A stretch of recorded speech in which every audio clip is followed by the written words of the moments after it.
Computer-generated chess problem 2394 by Chesthetica. White has a rook, a bishop, a pair of knights, and a pair of pawns. Black has a queen, a pair of bishops, and 3 pawns. So black is actually ahead in material here. White's knight on g2 is in a position to be captured by the queen, whereas black's bishop on c8 is also in a similar position with respect to the rook on h8. So what if, for example, rook captures bishop? Well, then queen captures knight, maybe d4, black creates a discovered check, king escapes to f7, threatening the bishop, black marches on to promote, white brings his knight into play.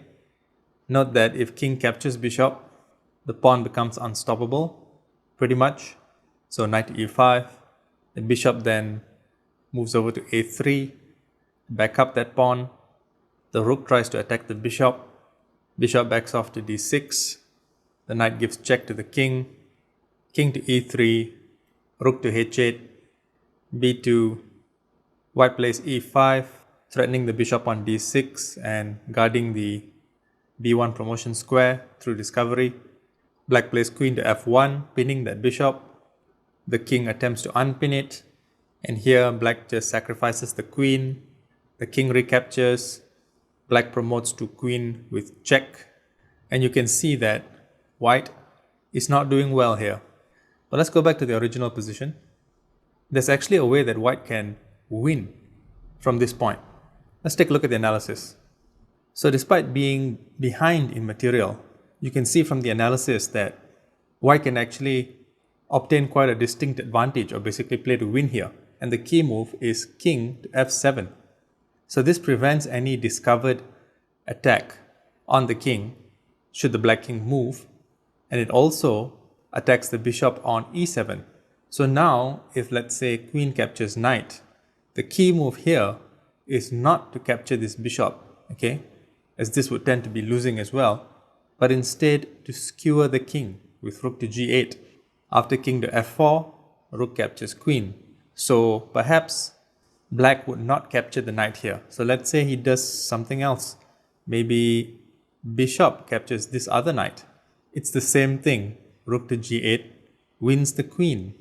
The main idea, as you can see, was actually not really moving the king out of way of a discovered check or even attacking the bishop on e7. It was giving the black king no room to escape a skewer. But what if the queen moves to, let's say, f2? Well, then black just scoops up the c8 bishop, and note that if the queen captures the knight now, rook to g8 check, skewering the king can still be played.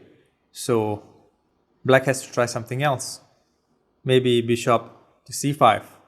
But that would be a mistake, because white would play rook to g8 check, the king is forced to h6, rook to g6 check, king to h7, knight to f6 check, king to h8, and either rook to h6 mate or rook to g8 mate. Now here, if king to h5, it would be even faster with knight to f6 check, king to h6, and rook to g6 mate. So the bishop can't move away. If the bishop tries to save itself, basically, that bishop on e7, the black king will be checkmated through a forced mate. So the best black can do here is to probably give up the queen to loosen up this area around the black king. So queen captures bishop, pawn captures queen, king captures pawn, king captures bishop, and white is distinctly ahead positionally, with possibly a mate in 7, as you can see from the analysis. Going back to the original position, it is hard to ignore the temptation of capturing material and to make a quiet move like king to f7, but from what we've seen, this is the only salvation for white in this position. I hope you enjoyed this one. Until next time.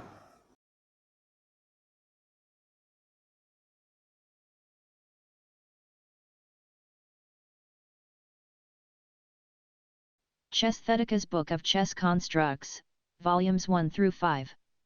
Available on Amazon.